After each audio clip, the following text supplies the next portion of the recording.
गुरु वचनों को रखना संभाल के, एक एक वचन में गहरा राज है। जिसने जानी है महिमा गुरु की, उसका डूबा कभी ना जहाज है। जिसने जानी है महिमा गुरु की, उसका डूबा कभी ना जहाज है। गुरु वचनों को रखना संभाल के, एक एक वचन में गहरा राज है। जिसने जानी है महिमा गुरु की, उसका डूबा कभी ना जहाज है।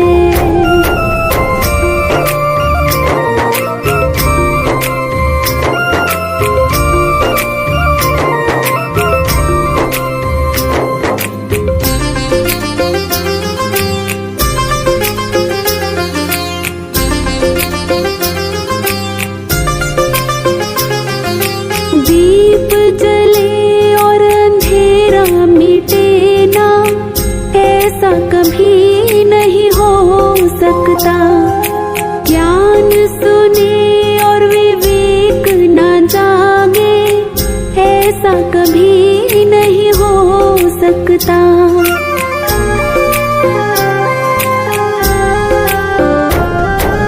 दीप जले और अंधेरा मिटे ना, ऐसा कभी नहीं हो सकता। बोलो गौ माता की। बिछुआ वाली धनौली की महिला है वो, यहाँ आके 2 शब्द कहे। तो बैग उठा रहे थे भैया, तुम क्यों उठा रहे हैं? ये भी चाहिए बैग वाली तो मत मत यहाँ में तुम क्यों उठा रहे हैं? मैं चली आ रही हूँ तो अरे कुछ भैया भी नहीं तो मैं भाई चली आ रही। तो मैं कह रहे था, मैंने आके बैग से, अरे अम्मा फौजी कह रहे कि तुम क्यों बैग उठा रहे हो? तुम्हारा बैग कैसे हो जब बैग की बारी तो मर चुकी। हाँ तो गाड़ी में तो मुझे गई है माँ धरी बैग तो मेरे हो। अब वो मरी माँ धरी तो बाबू मुँह पे का ठिकाना बैग मेरे हो, मैं तो कर गए जाऊँगी। अरे क्या मैं खाई ला रहे हैं? कोई ना मरी ना गिरी नहीं है तुम। मैंने हाँ जब नहीं है तो तुम्हारे हाथ में दे दे बात क्या बहुत आए तुम्हारे हाथ में कुछ नहीं गया। ये तनी गाड़ी चलते चलते ही तो खुद कैसे को डर नहीं लगेगा? वो डरना नहीं, वो तो खुद कर मेरे संग के सब यही रह गए। तो मैं कहाँ जाती हूँ जल्दी, मैंने देखा नहीं मैं जाती। तो मैंने बैग ले गए। अब कह रहे थे तुम बताओ मत चाय कहाँ रही जाए क्यों दे रहा? 8 बजे प्यास दे रहा, आपको तुम प्यास दे रहा प्यास दे रहा। माँ तुम्हारे जैसे गुरु सच्चे तो तुम उनके बाबे जा रहे हैं, तुम उनको ये बता दो तुम्हारी कोई टच भी नहीं है। सतगुरुदेव तालियों के बाद आई की जोर से तालियों के बाद।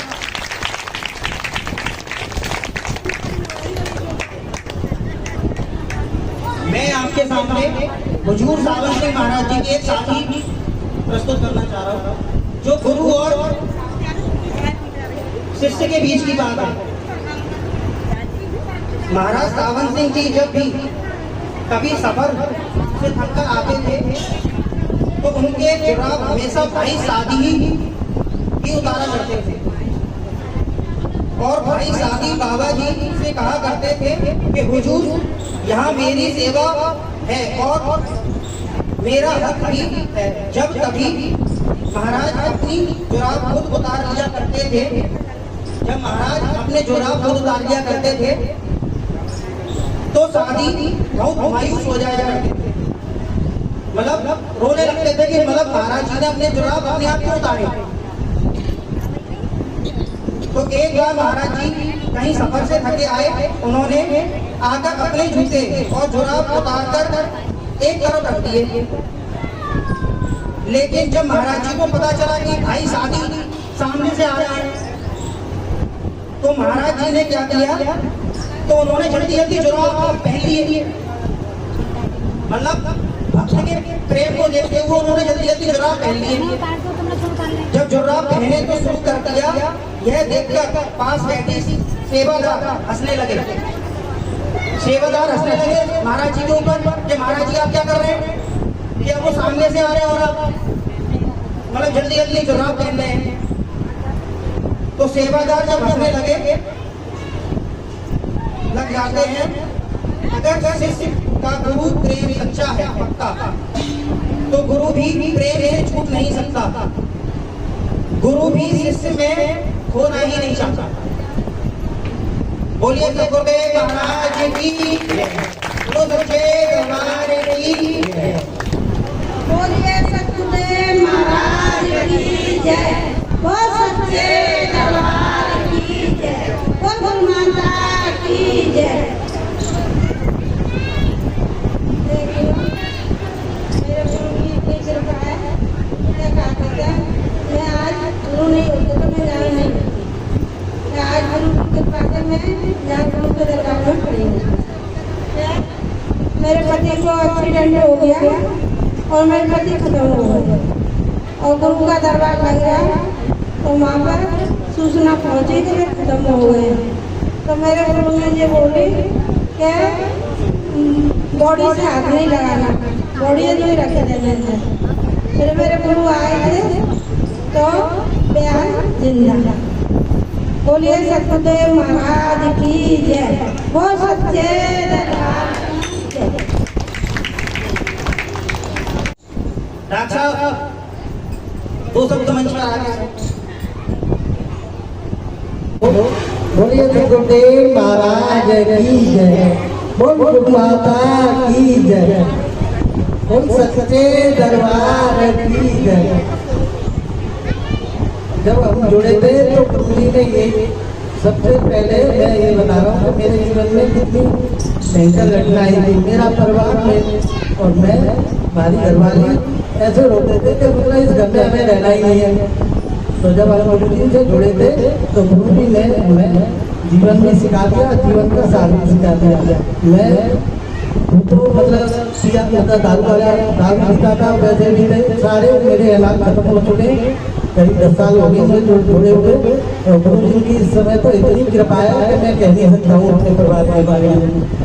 आपको मैं सत्संग कराऊंगा वैसे 15 अगस्त को, जब आप आके देखेंगे सारी कृपा गुरु महाराज की। बोलिए सतगुरुदेव महाराज की जय, बोल सच्चे दरबार की जय, बोल गुरु महाराज की जय। मैं आज माताजी से गुजारिश करूंगा कि हुजूर सावन सिंह महाराज जी के शब्दों में दो शब्द अपने भी कुछ कहें। हमारे तो सावन सिंह महाराज जी हैं, वो कितने शांतिशील, इतने सरल स्वभाव के हैं कि इतनी मतलब उनके स्वभाव में सरलता है, इतनी दीनता है, इतने दयावान है कि इन रास्तों पे ही चल के हम अपनी बड़ी भक्ति प्राप्त कर सकते हैं। और अगर इनसे क्रोधित होकर या ऐसे आचरण में बदलाव न लाने से तो हमसे कोई भी लाभ हमें नहीं मिल सकता। लेकिन सावन सिंह महाराज जी हैं जो बहुत ही शांति, सुशील, कृपा करने वाले और दयालु हैं। हमें इनसे यही सीख लेनी चाहिए जिससे कि हमें आगे बढ़ने का मौका मिले। बोलिए सतगुरुदेव महाराज। मनोज भैया को बुलाना चाहूंगा, काफी दिन से दो शब्द भी नहीं कहे उन्होंने, जो आज सावन सिंह महाराज जी के साथ संगत को मेरा सलाम। जैसा कि सावन सिंह महाराज जी का जन्मोत्सव काफी लंबे समय से करीब 30 साल से लोग बनाते चले आए हैं। और एक खास बात बता रहा हूँ उनके बारे में कि इस मिशन की जो शुरुआत हुई थी वो इन्हीं के जन्मदिन से, गुरु जी के जन्मदिन से। और हमारे जो नाना जी स्वर्गीय शिवचंद लाल जी, उन्होंने इनके जन्मदिन पे महाराज जी को, गुरु जी को, माता जी को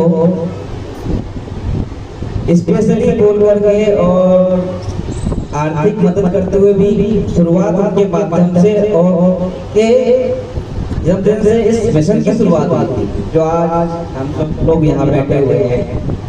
तो एक बहुत बड़ी यहाँ पे कृपा है महाराज जी की, जो आप सब लोग देख भी रहे हैं, अंतर्गत में जाकर भी एहसास करते होंगे, जय बढ़िया करते होंगे गुरु जी का एहसास होता है कि नहीं होता है? होता है। तो इनकी बड़ी बड़ी कृपा है, सभी की है लेकिन इनकी सबसे ज्यादा है, ये आप सबको एहसास होता होगा। तो मेरा कहने का है, जो इनके बताए हुए मार्ग पे जी गुरु माता जी चली हैं और आज आपको ये बता रहे हैं, तो आप हम सब इनकी संतान हैं, तो इनके जो बचाए हुए मार्ग पे जो भी ये बता रहे हैं उसका पूरे तन मन धन से पालन करें। ये हमारा बहुत इम्पोर्टेंट एक उद्देश्य होना चाहिए, यही मेरा आपसे कहना है। और कलयुग का बहुत ज्यादा प्रभाव है, आजकल आप न्यूज में देख रहे हो, आज दिन बहुत घटनाएं हो रही है घर घर में।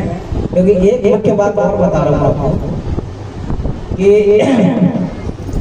जब त्रेता में रामचंद्र जी का समय था, तो रावण और राम दोनों मौजूद थे, है ना? उनकी एक अलग पहचान थी कि ये रावण है, ये राम है। द्वापर में एक ही घर में आ गए हैं राम और रावण, जैसे कि महाभारत हुई। और आज कलयुग है, आज कलयुग में एक ही व्यक्ति के अंदर ये दो गुण है, राम भी है और रावण भी हो। तो अब ये तुम्हारे ऊपर है कि तुम लोग किस चीज को आगे बढ़ाना चाहते हो, रावण बनना चाहते हो कि राम? अब जी तुम्हारे ऊपर ऐसा है, तो ये आपको रावण बनना है तो गलत संगत ज्वाइन कर लो, और राम बनना है तो अच्छी संगत ज्वाइन कर लो। अब ये आपके ऊपर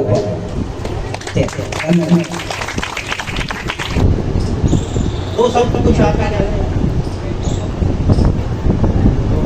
महाराज की जय, सच्चे दरबार की जय। रावण सिंह जी महाराज इतने महान संत थे, उनके आशीर्वाद से इनके गुरुओं के ऊपर और इनके ऊपर पूरी पूरी कृपा रही है, और उन्हीं की कृपा हम सबके ऊपर बरस रही है। यही नहीं, अपने देश में विदेशों में उन्हीं की महिमा छाई हुई है। जितनी वाणियाँ दी जा रही हैं अक्सर इन्हीं के नाम से ज्यादा दी जा रही है, और सबके ऊपर इतनी महान कृपा बनी है। गुरु जी कहीं भी हो, किसी रूप में हो, किसी भेद में हो, किसी भी उनके जो है सत्संगी पे किसी प्रकार की कोई आपत्ति आती है तो सबसे पहले वो किसी को भेजे या स्वयं जाए, लेकिन आपकी सुरक्षा बताओ, इससे अच्छा और कौन दयावान संत होगा? इसलिए संत भगवान की जय। महाराज की जय। देखिए, मैं सबसे बचपन से ही मतलब जैसे मैंने याददाश्त संभाली है, जब से मैंने ठाकुर जी की सेवा करी है, ठाकुर जी को ही पहचाना है और किसी को नहीं पहचाना है। इतनी साल हो गई मुझे, कभी किसी और में इष्ट देवता का इतनी वो नहीं है, और लेकिन ठाकुर जी में ही वो है।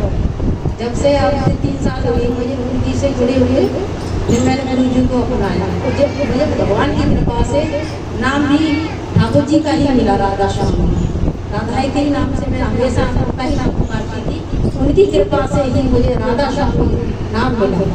परम पिता परमात्मा हम सबकी सब तेरी संतान, सबको अपना कीजिए, जन्म अपना कर।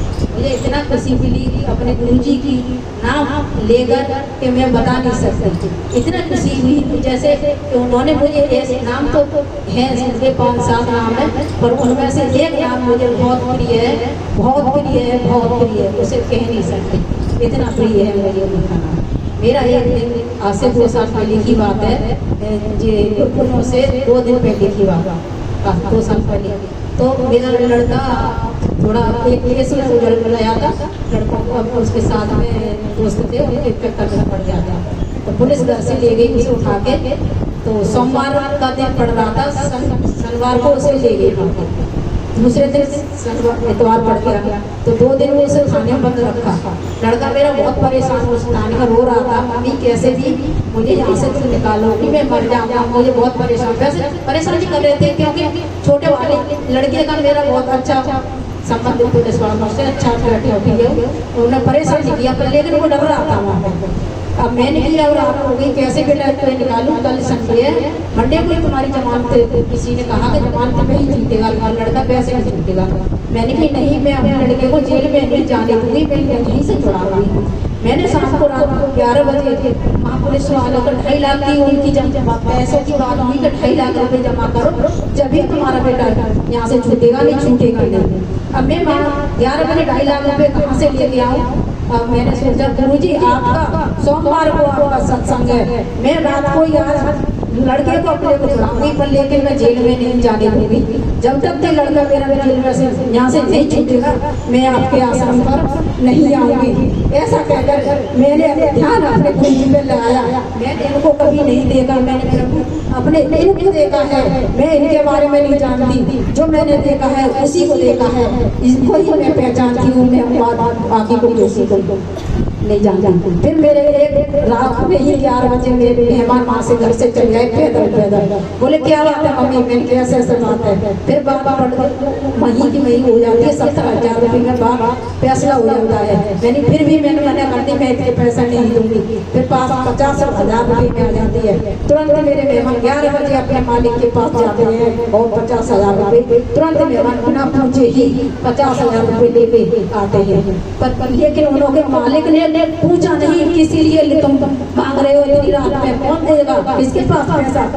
तुरंत रखा है। मालिक ने पूछा नहीं, तुरंत उन्हें पैसे बिना गिने हुए मेरे मेहमान को दे दिए। आके मैंने उनको थाने में दिए। तुरंत सवेरे ही मैं अपने आश्रम पे आई, लेकिन मैं गुरुजी की उसी दिन से मन में इतनी श्रद्धा भक्ति रखती हूँ, नहाते सोते बैठते जाते प्रभु का नाम ही लेती हूँ, वरना मैं किसी का नाम नहीं लेती। बोलिए सतगुरुदेव महाराज की जय। इसी बात के ऊपर छोटा एक भजन, एक ही लाइन कहूँगी, ज्यादा नहीं कहूँगी। जब छोड़े चलूं इस दुनिया को, पे तुम्हारा नाम रहे। जब छोड़े चलूं इस दुनिया को, पे तुम्हारा नाम रहे। चाहे नरक मिले चाहे स्वर्ग मिले, में तुम्हारा वास रहे। चाहे नरक मिले चाहे स्वर्ग मिले, में तुम्हारा वास रहे। जब छोड़ चलूं इस दुनिया को, पे तुम्हारा नाम रहे। तुम्हारे नाम की चादर से नीलों में सो जाऊं। ओढ़ने वाली चादर नहीं, तुम समुद्र को ओढ़ने वाली चादर की बात कर रही है, ये कम ओढ़ने वाली चादर नहीं, मेरे प्रभु के नाम की चादर की बात कर रही हूँ। मेरे प्रभु के नाम की चादर हो, चादर हो, मैं सब दुनिया को ढूंढ के उनके नाम में सो जाऊंगी।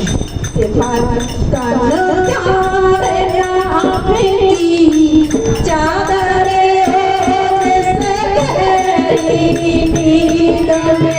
सो जाऊंगा, तेरे बस ये गूंजता हो, तेरे बस नाम तुम्हारा होगा। नौ में बस ये गूंजता हो, हाँ बस नाम तुम्हारा हो। जग छोड़े चलो इसे दुनिया को, पे तुम्हारा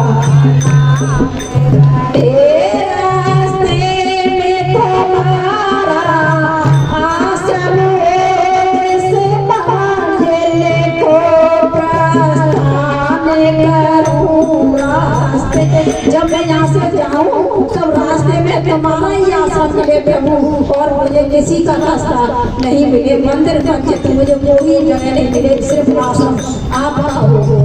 रास्ते में तुम्हारा आश्रम हो, जैसे पाने को प्रस्थाने तू चौखट पे तेरे, ये गुरुदेव अंतिम प्रणाम हमारा हो चौखट पे तेरे, गुरुवर अंतिम प्रणाम हमारा हो, जब छोड़ चलूं इस दुनिया को, हो तुम्हारा नाम रहे, सब मेरे घरे आ जाओ, जब चिताब में विश्राम करो,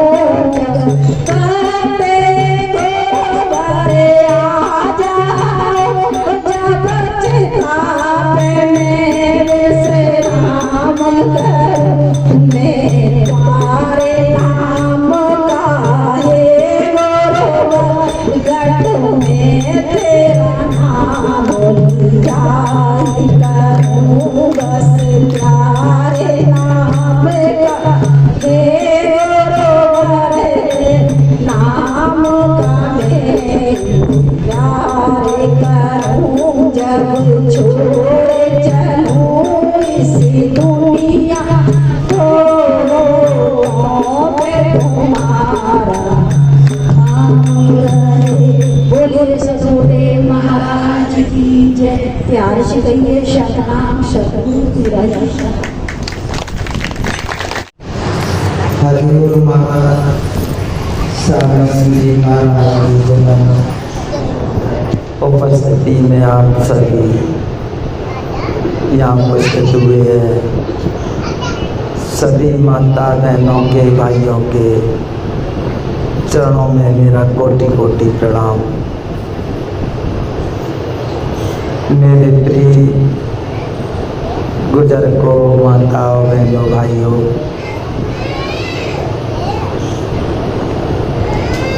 आज ये आप सभी ने जो भी भक्तों ने कहा और जो भी आप लोगों ने यहाँ प्रभु परमात्मा के असीम कृपा से आपने हमारी कमलेश बहन के मुखारबिन से आपने सुना, हमारे जो बिछुआ बहन जी रहने वाली धनौनी की, उन्होंने भी अपने जीवन समय के काल में घटना सुनाई। हमारे पंडित जी महाराज, उन्होंने भी अपने महाराज जी की, हजूर बाबा सावन सिंह की प्रशंसा का उन्होंने हवाला दिया। वकील साहब ने आप लोगों को उनकी जन्म जिंदगी का, हिस्ट्री का उन्होंने ब्यौरा दिया। सभी ने आज के दिन की खुशी में आज अपने अपने बहुत ही अच्छे मुखारबिन से शब्दों की शब्दावली की मैं बहुत धन्यवाद करता हूँ कि हजूर बाबा प्रशंसा के बहुत ही महान सागर है। अगर मैं उनके बारे में अगर पूर्ण रूप से, पूर्ण भाव से अगर कहा जाए तो मैं बखान नहीं कर सकता। ये जो भी मुझे हजूर बाबा सावन सिंह की ही महान कृपा से मुझे दयाल पुरुष दर्शन सिंह जी महाराज के चरणों में भेजा। उनके भी चरणों में मैंने ये अवसर मौका मुझे मिला, जो आज उनका आशीर्वाद मेरे लिए प्रधान है और बहुत ही मेरे भाग्यशाली है। ये हम सभी बहन भाई जानते हैं कि ये हम सब की ज़िंदगी आज प्रभु ने हमें क्यों बख्शी है, हमें क्यों दी है, इसके बारे में आप सब बहन भाई कुछ तो विचार कर लेते हैं, समझ लेते हैं, और जो बहन भाई कुछ विचार नहीं कर पाते हैं, समझ नहीं पाते हैं, वो आज ऐसी महान हस्तियों से और ऐसे उन महान हस्तियों के उपदेशों से, संदेशों से वंचित रह जाते हैं। मेरे प्रिय माता बहनों, ये जो आज हम सभी बहनों ने, भाइयों ने आज जो यहाँ महाराज जी के जन्म इस शताब्दी में जो भाग लिया है, ये इस बात की खुशी है जो आज जो हमारे इस व्यास की नींव जो डाली थी, और ये उस समय हमारे हजूर बाबा सावन सिंह महाराज जी के प्रथम गुरु जयमल सिंह महाराज जी थे। उन्होंने इनको अपनी अंतर्चिक नज़रिया से उन्होंने इनको बुला करके और आज व्यास का वहाँ उनके बैठने का मौका दिया। ये मौका हम सब के लिए इतना प्रिय रहा, इतना आज हमारे लिए उपयोगी रहा, जो हम आज इस दुनिया में हर संसार के कोने कोने में, बल्कि वर्ल्ड के कोने कोने में आज हजूर बाबा सावन सिंह महाराज जी की आज ये जन्म तिथि मनाई जा रही है। सज्जन बड़े दयाल थे, मैं उनके दया का बखान नहीं कर सकता। जैसे सागर की गहराई का और सागर के अथाह हता पानी का हम पार नहीं बता सकते, ऐसे ही हजूर बाबा सावन सिंह महाराज जी हता सागर थे अध्यात्म के। वो इस ऐसी दुनिया में और ऐसे समय में उन्होंने अपने गुरु महाराज के चरणों में बैठ कर के इस रास्ते को, इस जगह को प्राप्त किया। उस समय हिंदू और मुसलमान का राज बंटवारा हुआ। जब बंटवारा हुआ तो बड़ा कत्लेआम हुआ, लड़ाई हुई, झगड़ा हुआ, काफ़ी लोगों का काफ़ी जान गई। जब वो अपने अगर पाकिस्तान से जो भाग कर के आए, दौड़ कर के आए, उनको इन्होंने अपने आश्रम में ही शरण दी और उनको सब तरह से उनकी सुविधा की गई, सब तरह से उनकी रक्षा की गई। और वो एक तरह से वो उनका स्थान, वो व्यास आज इतना हम सभी भाई बहन देख रहे हैं कि आज संसार में इतना महान बन गया, इतना आज उत्तम बन गया, इतना आज हमारे जीवन के जीवनदाता बन गया, जो कि आज संसार के कोने कोने में आज ये बखान हो रहा है। मेरे प्रिय माता बहनों, इन संत महापुरुषों का, इन ऐसी परमहंस आत्माओं का हम अपने आप या अपने किसी भी अगर तरीके से या अपनी किसी भी नज़रिया से हम इनको जान नहीं पाते हैं, समझ नहीं पाते हैं, क्योंकि रहते भी वो हमारे जैसे ही रूप रंग में, हमारे जैसे वो रहते हैं, खाते हैं, पीते हैं, कमाते हैं और अपना निर्वाह करते हैं, गृहस्थ में रहते हैं। हम सोचते हैं कि जो हमारे जैसे इंसान है, हमारे जैसे रहते हैं और नौकरी करते हैं या कोई भी मजदूरी करते हैं, लेकिन हम उनको जान नहीं पाते, समझ नहीं पाते हैं। लेकिन जब प्रभु की कोई कृपा होती है, परमात्मा की कोई दया कृपा होती है हम जैसे आप जैसे जीवों पर, तो प्रभु हमको ऐसे महान पुरुषों से, ऐसी आज परमहंसात्माओं से हमें मेल मिलाप करा देती है। और हम जब मेल मिलाप करते हैं तो वास्तव में ये समझ में आता है कि हम इनको एक साधारण इंसान समझते थे, एक इनको हम अपना जैसा भाई बंद समझते थे, इनको हम अपना एक ऐसा पारिवारिक इंसान समझते थे। लेकिन जब हमारे अंदर इस परमात्मा की महान कृपा होती है, हमारे अंदर की दृष्टि खुलती है, हमारे अंदर का जब हमें नज़र खुलती है तो समझ में आता है कि ये तो कुछ और ही चीज़ है, ये तो बहुत बड़ी महान चीज़ है। तो इन संतों की महिमा, इन संतों की कृपा कोई बिरला ही जानता है। इंसान हम सब हैं, प्रभु ने हमको इंसान का जन्म दिया और हम इंसान हैं, लेकिन इतना हमको ऐसा प्रभु ने, ऐसा कोई हमें दान प्रदान नहीं किया, प्रभु ने ऐसी हमें कोई युक्ति शक्ति नहीं दी कि हम ऐसी महान हस्तियों को देख सकें, जान सकें। क्योंकि ये जब कभी भी कोई अगर परमात्मा हम जैसे आप जैसे जीवों पे दया करती है तो ऐसी ही महान हस्तियों को इस संसार में भेजती है।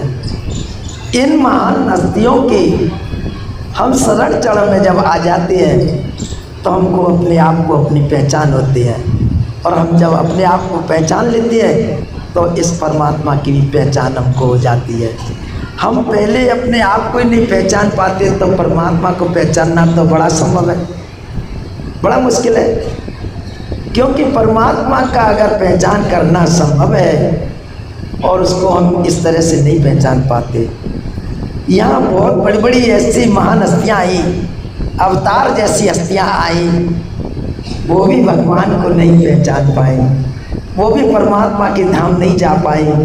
वो इस संसार में अपना जो भी, जिस तरह से प्रभु ने इस रचना का जो भी इस और मंडल बनाया, प्रभु ने इस रचना का जो भी आज यहाँ ये जो बनाया वो सब कुछ हमारे आप सबके दायरे में, हमारी नज़र में, हमारी दृष्टि में। लेकिन इसको इस परमात्मा ने इसका एक हकदार, एक इसका पालनहार, इसको रक्षाकार, एक इसको निरंजन बनाया। निरंजन जो है वो काल देव भगवान है, जो इस दुनिया में रहते हुए भी वो, इस माया में भी रहते हुए वो माया से परे है। उस काल देव भगवान को इस आज हमारी सारी सृष्टि को, सारी सृष्टि नहीं तीनों लोगों को भगवान ने उसको सौंप दिया। आज उसको सौंपने के बाद आज हम सभी जो है भगवान को हम भूलते ही चले गए। परमात्मा को हम आज याद करना हम बिल्कुल भूलते ही चले गए। इस तरह से ज़िंदगी हमारी आज इस जगह पर बहुत गुमराह है। आज हमारी ज़िंदगी बहुत धोखे में है, आज बहुत हमारी ज़िंदगी अंधेरे में है। हम अपनी ज़िंदगी का, हम अपने आप कभी भी डिसीजन फैसला नहीं ले सकते, क्योंकि हमको प्रभु ने जितनी भी जो ये शक्ति दी, जितनी भी हमको बुद्धि दी, जितनी भी समझदारी दी, और जितनी भी हमें प्रभु ने आज विचारधारा दी, वो सिर्फ हमारी आंखों की तक दी, आंखों से ऊपर नहीं। हम इस दुनिया में बिल्कुल एक अंत कोठरी में बैठे हुए हैं, जो कहते हैं ना कि बिल्कुल अंधेरे में। और इसमें हमारा अंधेरापन जब भी हमारा ये समापन होता है, ये अंधेरापन जब भी हमारा मिटता है जब कभी कोई हमको ऐसी हजूर महाराज सावन सिंह जी महाराज की ऐसी हस्ती का हमारे ऊपर कृपा होती है। ये हमको एक ज्योति प्रकाश, एक हमको ऐसी रोशनी, एक हमको ऐसा आज ये जो प्रकाश जो देते हैं, हमारे अंधेरे को मिटा देते हैं, हमारे अंदर प्रकाश हो जाता है। उसी प्रकाश को रामायण में कहा है कि राम भक्ति चिन्हमर सुंदर, बसे गरुड़ जाके और अंदर, प्रेम प्रकाश रूप दिन राती, नहीं चाहिए उसे दिया गिरपाती। तो ये जो है ना रामायण कहती है, कितना अच्छा कह रही है। हम रामायण पढ़ते हैं लेकिन ध्यान बहुत कम दे पाते हैं, कभी भगवान को बाहर नहीं बताया। रामायण हमारे को उमरिया करके बताते हैं कि गरुड़ इसके अंदर है, क्योंकि ये मंदिर परमात्मा का है। और जो मंदिर हमारा बाहर बना है, ऐसे समझो जैसे एक हम किसी पाठशाला में पढ़ने जाते हैं, बच्चा को बैठना, बच्चा को सीखना, बच्चा को वहाँ जाना, ये बच्चा को पहली पाठशाला का है। ऐसे वो हमारी पाठशाला है, हमारे किसके लिए? बैठने के लिए, समझने के लिए और हमको वहाँ पर शिक्षा लेने के लिए। लेकिन भक्ति करने के लिए, प्रभु से मिलने के लिए भगवान ने ये दरबार दिया है। ये भगवान का हरि मंदिर है, हरि मंदिर ये शरीर है। तो इस मंदिर में हमें भक्ति करनी है, इस मंदिर में हमको जा कर के परमात्मा को देखना है। परमात्मा कहीं कोई हमें बाहर नहीं मिलता, परमात्मा कभी हमको कभी बाहर नहीं मिला, और जिसको कभी मिला वो हमको अपने आप में मिला। या जब तक हमको अपने आप में हम तलाश नहीं करेंगे, ढूंढेंगे नहीं, तो हमको कोई पता नहीं परमात्मा कहाँ रहता है। हम दुनिया में चाहे कितने भी भटकते रहें, दौड़ते रहें, मंदिर जाते रहें, चाहे हम कोई और जंगल में जाते रहें, चाहे किसी भी जगह हम कितने भी कुछ कर लें उपाय, लेकिन हमारे उपायों से या हमारी ऐसी अगर ढूंढने से, खोजने से या कहीं पहाड़ पर्वतों पर जाने से भगवान की प्राप्ति नहीं होती है, परमात्मा से मिलाप नहीं होता है। मिलाप तो प्रभु ने हमको हमारे खुद स्वयं हमारे अंदर रखा है, लेकिन हम उससे वंचित हैं, हमें मालूम नहीं, क्योंकि युक्ति भी हमारे अंदर है, शक्ति भी हमारे अंदर है, ज्योति भी हमारे अंदर है, और अंदर मिलाने वाला भी हमारे अंदर है, और आज मिलेगा वो भी हमारे अंदर मिलेगा। तो हम इस दुनिया में बाहर भटकते हैं, और इस दुनिया में जो बाहर भटकते हैं हमको बाहर ही बाहर रह जाते हैं, अंदर हम कुछ नहीं देख पाते हैं। प्रिय सज्जनों, यही बात मैं कहते हुए आप लोगों को बहुत बहुत शुक्रिया करता हूँ कि जो आज गुरु का जो साया है और गुरु की जो आज महिमा है, हम कोई भी बहन भाई खत नहीं सकते। जैसे हम कभी आपने सुना है, जिसके अंदर गुरु बैठ गया और जिसके अंदर गुरु आज अंदर आ गया, वो कभी भी गुरु का बखान नहीं कर सकता, उसका पूरा ब्यौरा नहीं दे सकता। ये कहा भी है कबीर साहब ने कि सब धरती कागज करूं और लिखनी करूं बन रहा है, 7 समुंदर माँ से करूं तो गुरुगुण लिखा ना जाए। कितना करोगे और कितना लिखोगे? वेद हमारा वेद है, वेद कोई हमारा वेद नहीं दे सकते, लेकिन वेदों में जो वेद हमारा दिया गया है वो हमारे जैसे महापुरुषों ने दिया है। तो वेदों में भगवान नहीं है, चाहे रामायण पढ़ लो चाहे गीता पढ़ लो, हमारा वेद है, उसमें हमारी लीला है, हमारी मर्यादा है, लेकिन वेद नहीं है। क्यों? वेद है लेकिन उसमें भगवान नहीं है। चाहे हम कितना भी पढ़ लें, तो वेद हमारा वेद है, हम वेदन में नहीं, और वेद बतावत भेद को हम बतावे नहीं। तो वेद तो हमारा भेद बताते हैं, लेकिन हम वेद को थोड़ी बताते हैं। कभी नहीं कहा गया संतों ने, क्योंकि आपको जो भी जिस तरह से आपको आपको अगर जिस दिन नामदान मिल जाता है और नामदान की अगर आपके अंदर कृपा हो जाती है, तो उस समय उसी टाइम वो उस गुरुदेव हमें अनुभव करा देता है। चाहे अनुभव हमारा थोड़ा हो और चाहे हमारा अनुभव कम हो, लेकिन उस समय हमको जरूर थोड़ा बहुत अनुभव होगा। और जब हमको अनुभव होगा तो हमें एहसास होगा कि ये बात जो हमारे अंदर ये दिखी है या हमको दर्शी है या हमारे अंदर ऐसी रेडियंस पावर आई है, ये कोई हमारी व्यक्ति ताकत नहीं है, कोई सुप्रीम ताकत है जो हमारे अंदर उसका करंट लगा, उसका जो हमको दीदार हुआ, जो आज हमको उसका एहसास हुआ। हम उसी दिन समझ लेते हैं कि हमको अपने आप में ही तलाश करने की जरूरत है। यही बात कहा है संतों ने, भाई अपने आप में जानो, कहा किसी को मत मानो। अगर हम दुनिया के कहने पर चलते हैं, दुनिया के अगर इस तरह से हमें बताने पर चलते हैं और हम अपने आप को नहीं खोजते, तो हमारी को परमात्मा की कोई पता नहीं लगता। जो हमको कहते हैं या जो हमको बताते हैं, उनके तरीके से हमको चलना एक बड़ी मुश्किल की बात है।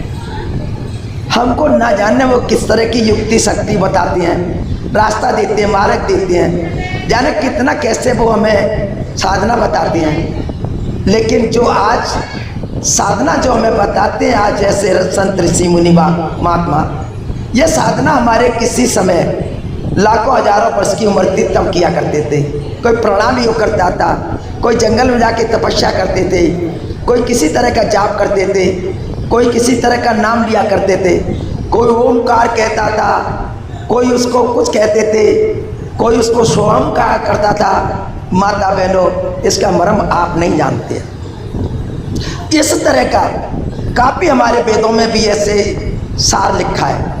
ओमकार पे ओमकार का भी लिखा है, सोहम का भी लिखा है, लेकिन हमारे संत इस मर्यादा से ऊपर है, इस जगह से ऊपर है। वो क्या कहते थे?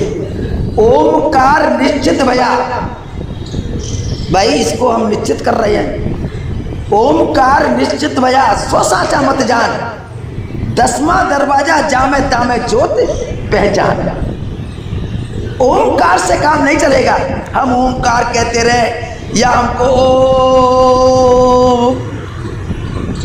सज्जनों, अपने प्राण वायु को अगर ऊपर मस्तक पर लाते हैं, मैंने भी देखा है, और बड़ा अच्छी तरह से ऊपर अपना सांसों का प्राण वायु ऊपर लाते हैं, लेकिन ला करके वो 1 सेकंड भी या पर 1 मिनट भी नहीं ठहरते और तुरंत ही वो नीचे उतर जाते हैं। जब आपके प्राण वायु, आपकी सांसा वायु, आपने उसको अगर नाम लेकर के ऊपर खींचा, तो क्या वो वहाँ पर स्थान ग्रहण कर लिया? वो हमारे प्राण वायु, क्या हमारी सांस रुक गई? नहीं रुकी। क्यों नहीं रुकी? क्या वहाँ पर रुकने का कोई स्थान नहीं है और रोकने वाली भी शक्ति नहीं है। जब रोकने वाली शक्ति नहीं है, स्थान नहीं है, तो वो चीज़ जैसे है वो वैसे ही आएगी, जैसे है वो वैसे ही आएगी। मिट्टी का तत्व हमारा जमीन है, कितना भी ऊपर फेंक दो लेकिन जमीन पे ही आएगा। पानी का तत्व पाताल है, चाहे वो कितना भी बरस जाए और अगर चाहे वो कितने भी गड्ढे पोखरे भर जाए, लेकिन उसका स्रोत पाताल है तो पाताल में ही जाएगा। ऐसे ही सज्जनों, हम प्रयास करते हैं हम अपनी आत्म शक्ति का, और हम अपने आत्म शक्ति के जब उससे बाहु प्रणाम में लाते हैं और उसको ऊपर अपना जब खींचते हैं, तो हमारा प्राण वायु हमारी आत्म शक्ति को रोक नहीं पाता है, हम नीचे आ जाते हैं। क्योंकि आत्म शक्ति को रोकने की शक्ति हमारे अंदर परमात्मा के शब्द की है, और जब तक कोई शब्द नहीं है तो आत्मा का मिलन नहीं है, आत्मा का कोई रुकावट नहीं है। आत्मा का कोई संग नहीं है, आत्मा को थामने वाला नहीं है, तो हमारी आत्मा शक्ति नीचे आ जाती है।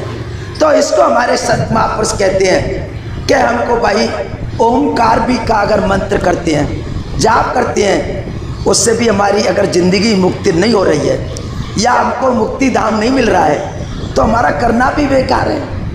हम आए तो मुक्ति के लिए ना, हम तो ढूंढ परमात्मा के लिए आए ना, और वो हमारे काम नहीं बने तो उस जाप को या उस मंत्र को, उस पूजा को हम करें तो क्या उसका हमें अच्छा फल मिल जाएगा, अच्छा घर मिल जाएगा, अच्छा मकान मिल जाएगा, राजा बन जाएंगे, लेकिन आपकी मुक्ति तो नहीं बनी भाई, आप प्रभु के धाम तो नहीं गए। तो ये भी साधना हमारी जो है ना वंचित है। दूसरी हमारे भाई बहन कहते हैं भाई आप सोहम का जाप करो, सोहम का जाप करो, ठीक है आप सोहम का जाप करो, लेकिन ये भी सोहम का जाप आपको पता है क्या है? सोहम का भी जाप हमारे इस संसार में, जैसे हमारे शरीर के 12 खंड हैं और 12 खंडों में हमारा जो सोहम का जो जाप है वो हमारे अंदर, हमारी आज जो भंवर गुफा है उसमें 11वां मंडल है, वहाँ से आगे ये हमारा सोहम का जाप नहीं जा सकता। जो जन होए खोजी, तब हमारे संत कहते हैं जो जन होए खोजी शब्द नहीं मिल गए, सोहम सोहम जप मरा मिथ्या जन्म गवाए। मैं कैसे कहूं? ये हमारे संत क्या कह रहे हैं? हमारे ये जो हम जिस साधना को कर रहे हैं, हम जिसका आज सुमरण भजन कर रहे हैं, अगर उससे हमारी आत्मा को परमात्मा का मेल नहीं होता, हमारी आत्मा शांत नहीं होती, परमात्मा के अगर परम धाम में नहीं जाती, तो फिर हमारा फिर इस संसार में भगवान की भक्ति करने का, प्रभु के नाम लेने का मौका मिला, समय मिला, ये नर नारायण मिला, ये आज अगर हमारा फिर किस काम का है? तो हमारे संत महात्मा कहते हैं नहीं, देखिए ये आत्मा का हमारा जो रूप है वो ज्योति स्वरूप है, ये आज हमारा सूरत का रूप है, और परमात्मा का जो रूप है वो शब्द रूप है और वो अन्यत शब्द है।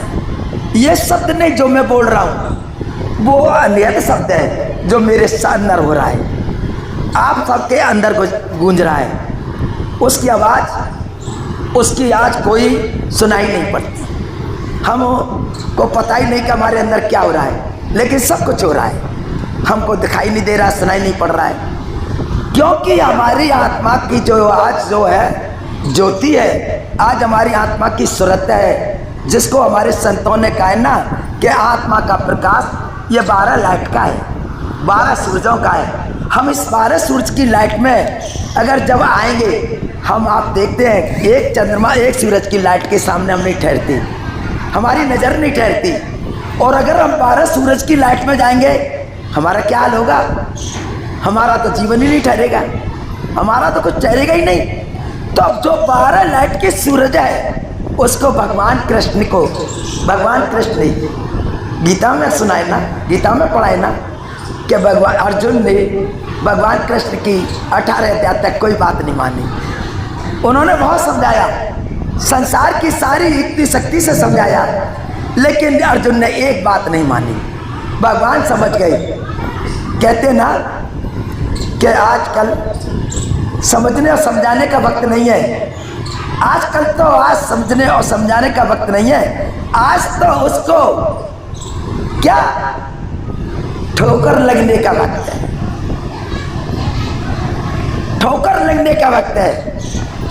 कहते हैं हमारे संत महात्मा क्या होश में आता है इंसान कब?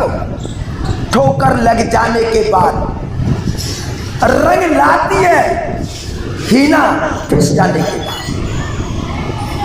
आपने मेहंदी रचाई है ना हाथों पे, आजकल तो मॉडल जमाना है, आज तो केमिकलों से भी बन रही है मेहंदी, लेकिन जो उस समय मेहंदी रचाते थे, हमारे कुछ उस समय हमारा बचपन था, तो मेहंदी को तोड़ के लाते थे पत्तों से और बटना से पीसते थे और खूब महीन पीसते थे, जब खूब महीन हो जाती देखते हाँ ठीक है और रचने लायक है, तो माता बहनें शाम को अपना जो भी जिस तरह से त्योहार आता था, वक्त आता था, उस मेहंदी को रचाते थे।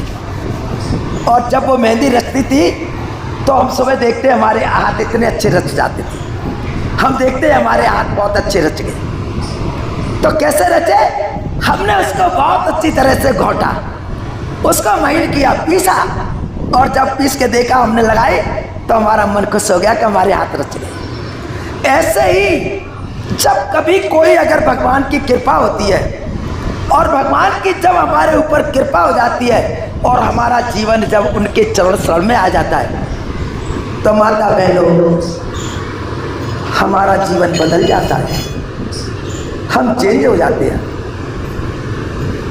और हम एक सांसारिक रूप से, एक इंसान के रूप से, एक मनुष्य के रूप से, और हम एक तरीका से नर नारायण बन जाते हैं। नर नारायण का मतलब है, नर नारायण का मतलब है क्या? नर माने नर नारायण यानी भगवान का और किसका?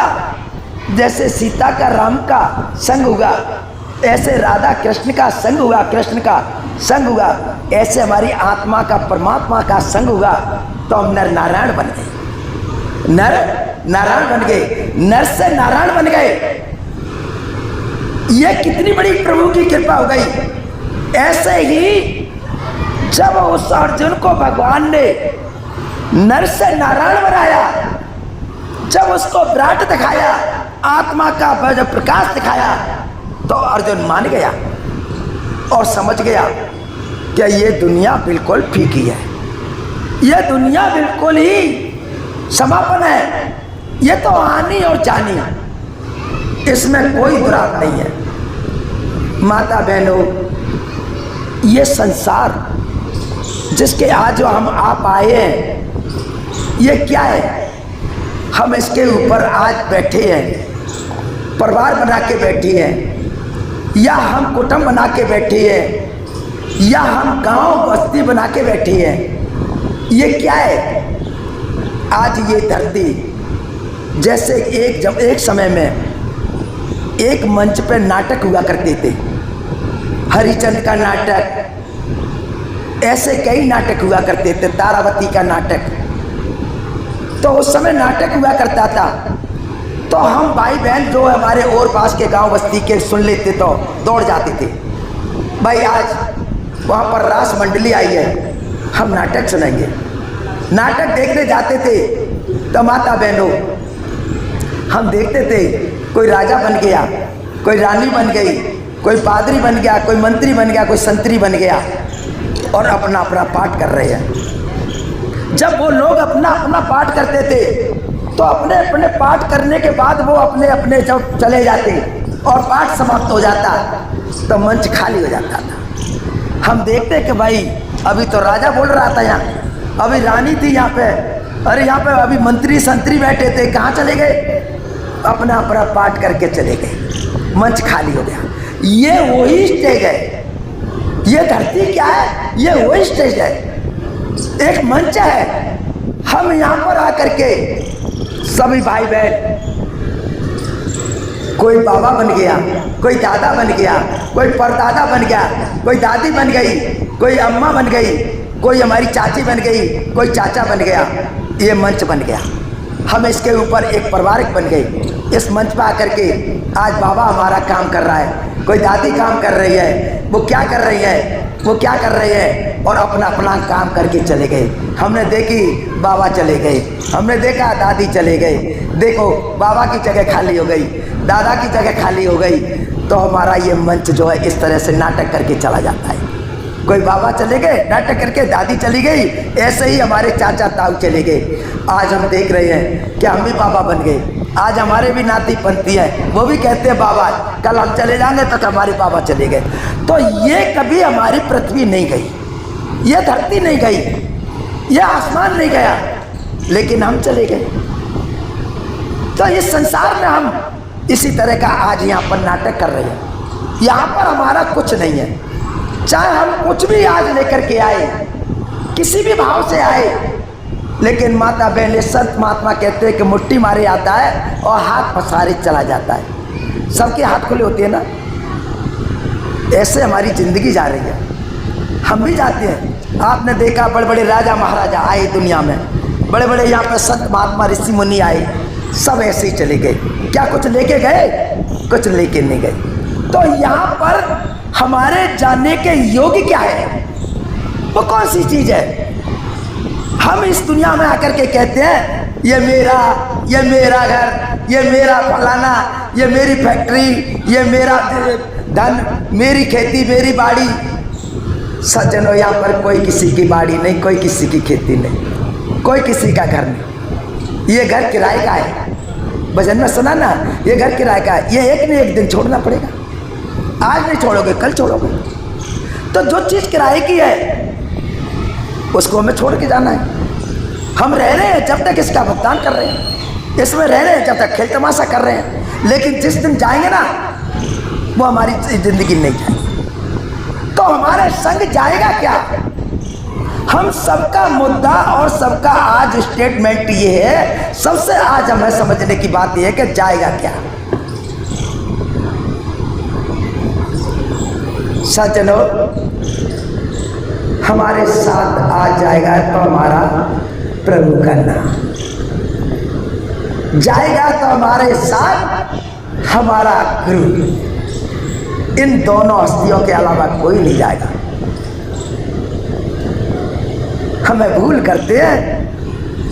माता हमको संग देगी, पापा हमको संग देंगे, भाई कुटुंब संग देगा, हमें कोई संग नहीं देगा। स्वामी जी कहते हैं, भाई क्यों भूल करते हो?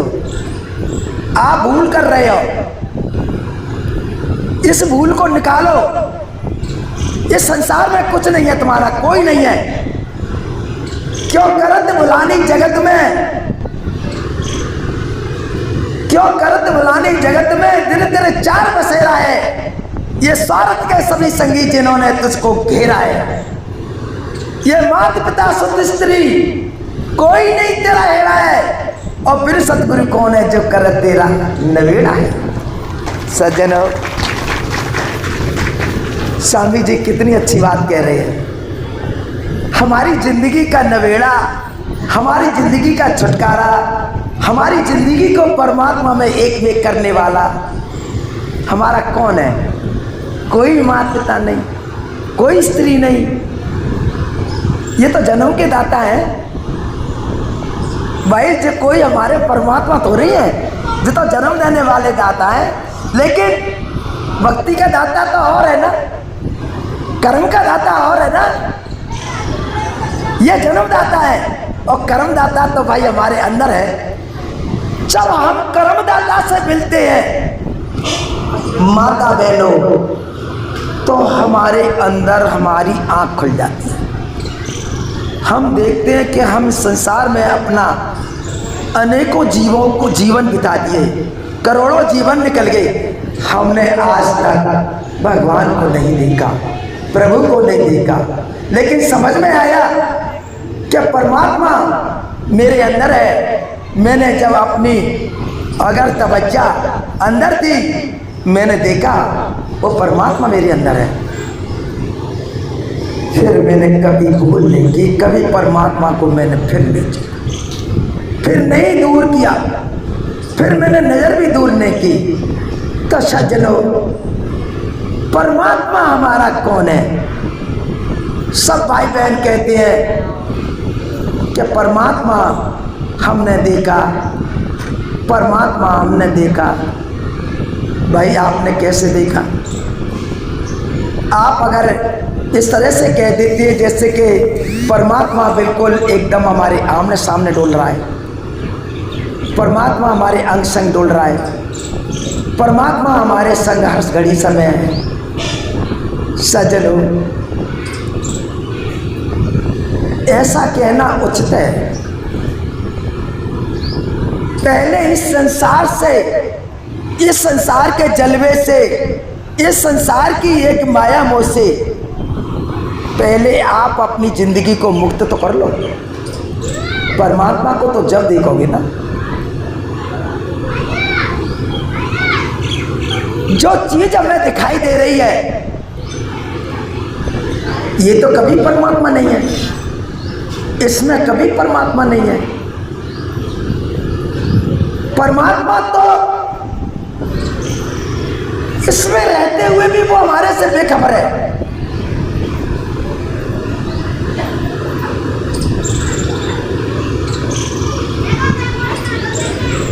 इस संसार में हम कभी बिना देखे, संसार में बिना चखे, संसार में हम उसका टेस्ट नहीं बता सकते। बिना देखे हम कुछ कह नहीं सकते। ये हमारा कहना मैंने परमात्मा को देखा, ये हमारा कहना कि बिना चखे मैंने इसका स्वाद बता दिया। हम किसी चीज़ का स्वाद नहीं बता सकते जब तक उसको हम चख नहीं लें, हम देख नहीं लें। हम उसका कभी वर्णन नहीं कह नहीं सकते। हम कभी नहीं कह सकते कि वो हमने देखा या चखा। परमात्मा सज्जनों, रामायण कहती है ना, बिन पग चले सुने बिन काना, कर वो कर्म करे बिद नाना, आनंद रे वो रच होगी, बिन बाणी बिन भक्ता बचेगी।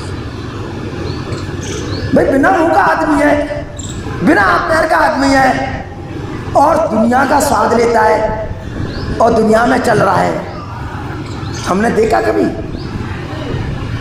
ऐसा इंसान और ऐसा आज परमात्मा कभी हम देख सकते हैं? नहीं देख सकते।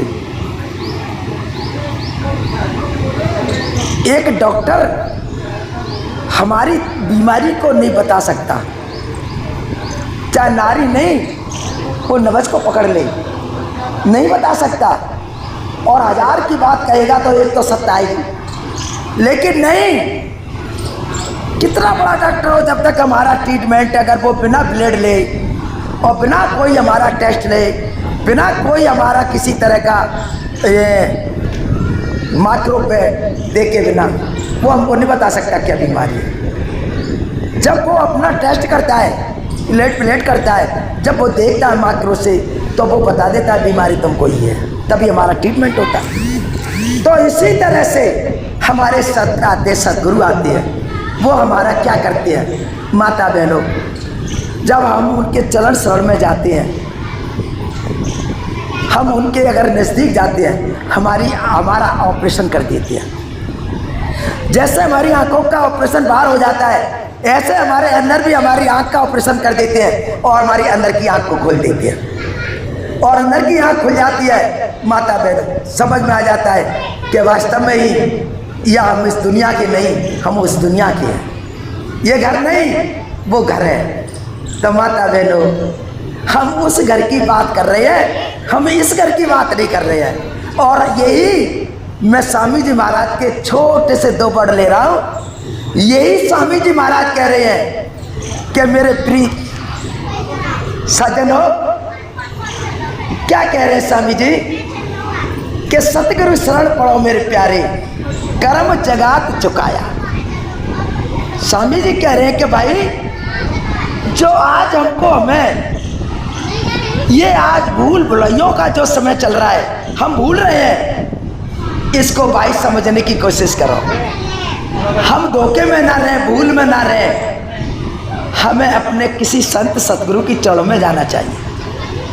हम उनकी चरण शरण में जाकर के जो हमें वो रास्ता देते हैं, मार्ग देते हैं, हमें जैसा बताते हैं, हमें उनकी आज्ञा के द्वारा, उनके बताए हुए रास्ते के द्वारा हमें चलना चाहिए।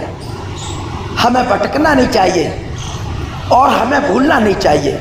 ये संसार स्वार्थ का है, ये संसार लोभ का है। ये आज हमारे को हमें समझ लेना चाहिए। क्यों? अगर जो आज प्रभु ने हमको हमें इस मानव जीवन में आकर के इतना अच्छा आज मौका और आज हमें आज सत्य कर्म करने को सच्चा कर्म करने को, सच्चा आज हमको रास्ता ढूंढने को हमें आज मनुष्य का जन्म दिया है। ये आज हमारा सत्य कर्म चला जाएगा, ये कर्म आज हमारा हम चूक जाएंगे तो आज हमारा जीवन 84 में चला जाएगा। जैसे आए हम वैसे ही चले जाएंगे। संत कहते हैं स्वामी जी के गुरु की शरण में आ जा भाई, और नहीं तो तेरा कर्म ये चला जाएगा। क्यों? इस कर्म को समझ ले, तेरा मौका है, भक्त है, तू मनुष्य है, मानव है, और इस मानव चोले में आकर के भी और तू अपने अगर सत्कर्म को नहीं समझता तो आगे तेरे को 84 में कोई और तरफ देखने कर्म करने का मौका ही नहीं है। सज्जनों, हमें गुरु की शरण में जाना चाहिए। क्यों? गुरु बहुत बड़े महान होते हैं, गुरु परमात्मा होते हैं, गुरु परमेश्वर होते हैं। कर्ता करे न कर सके, गुरु करे सो होए। वो करतार है, जिसने दुनिया रची है, सृष्टि बनाई है, वो भी तुम्हारी रक्षा नहीं कर सकता, लेकिन गुरु तुम्हारी रक्षा कर देगा, तुम्हारी रक्षा कर। आप ये समझ लो। आगे यही फरमा रहे हैं कि तुम्हारा कर्म ये आज चूक न जाना, आज इस कर्म से वंचित मत हो जाना, नहीं तो कर्म तुम्हारा ये आज चला गया तो आगे तुम्हें मौका मिला या नहीं मिला। ये भूल भरम ये सब जगह पछता।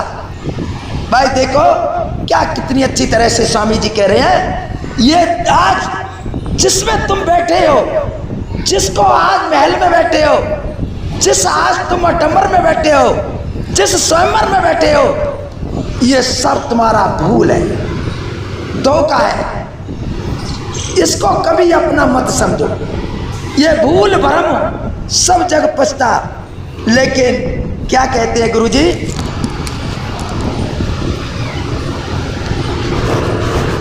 जग पछता पर अचरज बात काहुए ना सुहाए। सज्जनों, यहाँ पर संत ढोल पीट पीट के चले जाते हैं, संत यहाँ पर हेला दे दे के चले जाते हैं, लेकिन उनकी बातों पे कोई ध्यान नहीं देता। कबीर साहब कहा करते थे, पलटू साहब कहा करते थे, लेकिन हमारे कानों पर कभी रूह नहीं चुकी, नहीं कुछ हमारे कानों पर फनक पड़ी। कहते थे कि कह जाता हूं, कह दूं बजा के ढोल, ये तेरी सांसें खाली जाती हैं 3 लोग का मोल। सज्जनों, तुम्हारे पास किसी चीज का मोल नहीं है। सोना चांदी हीरे जवाहरात, घर मकान जड़ जायदाद, ये सभी तुम्हारा नाश मान। ये सांसों का ही पुंज है, यही लेकर के आए हैं, यही प्रभु ने हमको दी है, इसी के आज हम भागीदार राजा हैं, और आज इसी के हम दाता हैं, और आज इसी के हम विधाता हैं। यही आज अनमोल हम पे खजाना है, बाकी कोई हमारे पास खजाना नहीं। एक सांस भी चली गई लौट के नहीं आती है। अगर एक सांस का तुम अगर उनसे इजाजत मांगो, नहीं देते हैं कि मुझे माँ के साथ मिल जाने दो, माँ से एक बात कर लेने दो, नहीं, एक सांस भी नहीं देते हैं। सिकंदर कितना बड़ा राजा था, लेकिन जब उसने अपनी जिंदगी को छोड़ा तो उसने बड़े दिल में ख्याल आया, प्रभु मैंने इस दुनिया का, सारी दुनिया पर राज कर लिया, मेरी कहीं पर भी मुझे अपनी मौत में प्रकट नहीं हुई, मौत नजर नहीं आई। क्या मेरी मौत आएगी कि नहीं आएगी? मंत्रियों से पूछा, मंत्री कहने लगे राजा इसको तो ब्राह्मण बताएंगे, लेकिन सज्जनों ये ध्यान रखो, ब्राह्मण हमेशा के चतुर रहे हैं, बुद्धिमान रहे हैं, हमेशा के, आज के नहीं, सतयुग से आज कलयुग तक। जो आज उनके अंदर विवेक बुद्धि है वो माता बहने आज हमारे तुम्हारे अंदर नहीं। तो राजा बोला, मंत्री बोला, राजा ये तो ब्राह्मण बताएंगे, बुलाओ ब्राह्मणों को। ब्राह्मणों को बुलाया कि ब्राह्मणों मुझे ये बताओ मेरी मौत तो होगी या नहीं होगी। ब्राह्मण फंस गए चक्कर में, बोले यार राजा ने बड़ा मामला गड़बड़ कर दिया बहुत, ये तो हमारे लिए जिंदगी मौत का खेल हो गया। अगर कहते हैं कल आएगी तुम्हारी मौत और कल नहीं मरा तो राजा हमें मार देगा, और कहते हैं कि राजा तू नहीं मरेगा, तो ये भी असंभव है। भाई मरना तो है, मृत्यु तो निश्चित है, ये भी नहीं कह सकते। लेकिन बड़ी बुद्धि के साथ ब्राह्मणों ने सोचा कि राजा को ऐसा कहा जाए कि राजा उसकी मृत्यु हो ही नहीं। राजा कहने लगे ब्राह्मण कि राजा तुम्हारी मृत्यु जब होगी जब लोहे की धरती होगी और सोने का अमर होगा। सज्जनों राजा फंस गया जाल में, बोला ये कभी नहीं होगा, ना जो लोहे की होगी और ना सोने का अमर होगा। अरे मेरी मौत नहीं होगी। राजा नेक आगे बढ़ा, लेकिन मौत पहले पुकार जाती है। नेक आगे बढ़ा, उसे एक मृत्यु कीड़े ने काट लिया। राजा को बुखार चढ़ा, मंत्री से कहने लगा मंत्री मेरे को प्यास लगी है कि राजन पानी का कोई साधन नहीं, जंगल है और चलो आगे। थोड़ा आगे चला, लेकिन बुखार की तासीर बढ़ गई।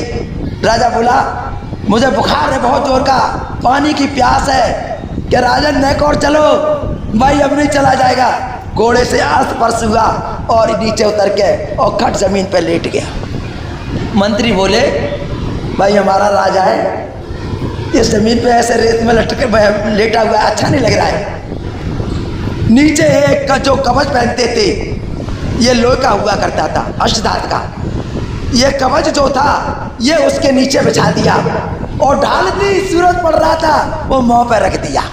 राजा देख रहा है कि हो तो गया खेल, कि लोहे की धरती हो गई और ऊपर मेरे ऊपर सोने की ढाल गई, तो लोहे का आजमवर भी हो गया। राजा ने कहा मेरी मौत हो गई, इसमें कोई शक नहीं है। राजा थोड़ी देर में घबराने लगा। ब्राह्मणों को बुलाया, क्या है भाई ब्राह्मणों मेरी तो हालियत खराब है, किसी भी तरह से मेरे बुखार को ठीक करो, मुझे आराम करो, वो माँ के दरबार तक पहुँचाओ।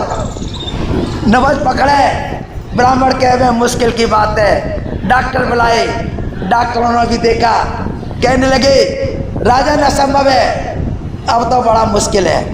राजा बोले कि कैसे? कि तुमको घर तक जाना बड़ा मुश्किल है। अरे भाई मैं तुम कहोगे मैं मुँह मांगे कीमत दे दूंगा। लोग के लालची थे, फिर बाजी पकड़ी, बोले नहीं राजन असंभव है। अरे भाई आधा राज दे दूंगा, 10 रुपया दे दूंगा, तुम कहोगे 100 दे दूंगा। हाथ पकड़ते रहे, मना ही करते रहे। आकर को राजा को एहसास हुआ कि इसका मतलब ये है ना डॉक्टरों को मेरी मौत का पता और ना आज उन्हें ब्राह्मणों को मेरी मौत का पता। इसका मतलब ये है कि मेरे को माँ से मिलना असंभव है। उन्होंने कहा मैं पूरा राज दे दूंगा अगर डॉक्टर साहब मेरी माँ को एक सांस दे दो, सिर्फ माँ को मुझे एक बात कर लेने दो, मेरी इतनी सांस दे दो। फिर भी पकड़ के कह दिया कि नहीं।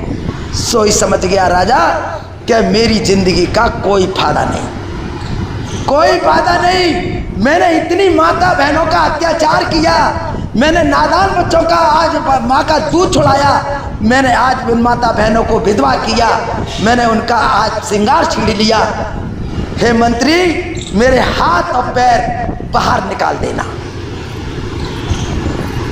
उसमें मत रखना कपड़े में, पैर को भी बाहर, हाथों को भी बाहर, और कह देना कि राजा देख लो, समझ लो मेरे प्रीतों राजपाटों राजबहादुरों कि मैं आज संसार में इतना भी अत्याचार करके, इतना बड़ा राज करके और कुछ लेके नहीं जा रहा हूँ। आप भी भाई कोई भी ऐसा कर्म मत करना जो मैंने किया है। उन्होंने अपने हाथ पैर निकाले और ये बात बताई कि मेरे हाथ पैर बाहर निकाल लेना। तो सज्जनों, ये आज हम सबका जीवन है। हम सब लोग भाई बहन जानते हैं, समझते हैं कि यहाँ से हमारे आज एक बार सिरका नहीं जाएगा। और माता बहनों हम यहाँ गठरिया बांधती हैं, हम यहाँ जेठ भरती है कि ये भी मेरा वो भी मेरा, संसार में कोई किसी का नहीं। माता बहनों, ये सबसे पहला स्टेटमेंट है। आप ये ध्यान रखना कि हमको ये समझना है कि हे प्रभु तेरा तुझको अर्पण क्या लागे मेरा। भगवान की आरती में कहते हैं कि तेरा तुझको अर्पण क्या लागे मेरा। भाई अर्पण कर रहे हैं और भगवान कह रहा है कि लाओ, तो रो रहे हैं। जे कहाँ का इंसाफ है? जब अर्पण कर रहे हैं तो रोते क्यों? भगवान छीड़ रहा है तो रोते क्यों? अगर डकैती पड़ गई तो रोते क्यों? ले गए तो ले जान दो। कोई भी किसी प्रकार की अगर हानि नुकसान होता है, भाई अर्पण करके रोते क्यों? लेकिन ये आसक्ति है, ये मोह है, ये माया है, इसमें हम फंसे हुए हैं, हमको रोना आ जाता है। आगे हमें क्या फरमा रहे हैं स्वामी जी? क्या भूल भर में ये सब जग पछता, अचल जग का हुए निशाय। भगवान की रास्ता, भगवान की चर्चा, भगवान का सत्संग कोई नहीं चाहता किसी को। माता बहनों, आज जो है ना सत्संग हमें कौन सा अच्छा लगता है? आज जाकर के हमें उस शराब खाना अच्छा लगता है, जुआ शराब हमें अच्छा लगता है, दड़ा अच्छा लगता है। और माता बहनों अपने जीवन को कितना बड़ा कठोर रास्ते में डाल देता है, एक तरह से जेल में डाल देता है। वो अच्छा लगता है, मैं खाना अच्छा लगता है, लेकिन भगवान का सत्संग अच्छा नहीं लगता है। और ऐसा इंसान, ऐसा मानव भगवान की भक्ति में नहीं आ सकता। रामायण में लिखा है, पापी भक्त न भावई, हरि कथा न साय, माँ की चंदन पर नारे ता बिघ्नता जाए।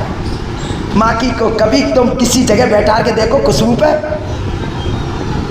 किसी चीज के ऊपर बैठा नहीं बैठेगी, और जहाँ गंदगी होगी वहाँ बैठेगी। ऐसे ही ये इंसान है जो शराब पीते हैं, मांस खाते हैं, मंदरा खाते हैं, दड़ा खेलते हैं, जुआ खेलते हैं। और माता बहनों अपने आप अपनी जिंदगी को दूसरी जगह बदलती है।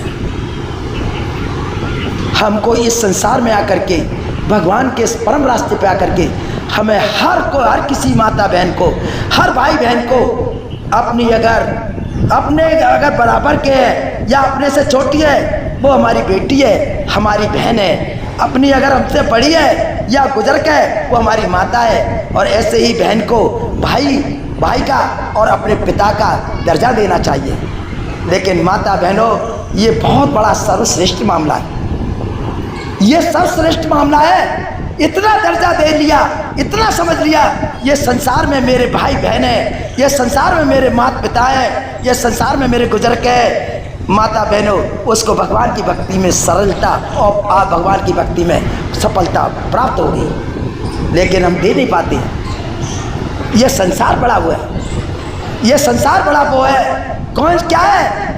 ये संसार बड़ा सुंदर है, ये संसार बड़ा सूरजमुखी है। माता बहनों, ये आज हमारी आसक्ति, आज हमारी नजरिया इस सूरजमुखी को देख करके, आज इस संसार के, आज माया मोह को देख करके, आज इसकी सुंदरता को देख करके आज हमारा मन विचलित हो जाता है।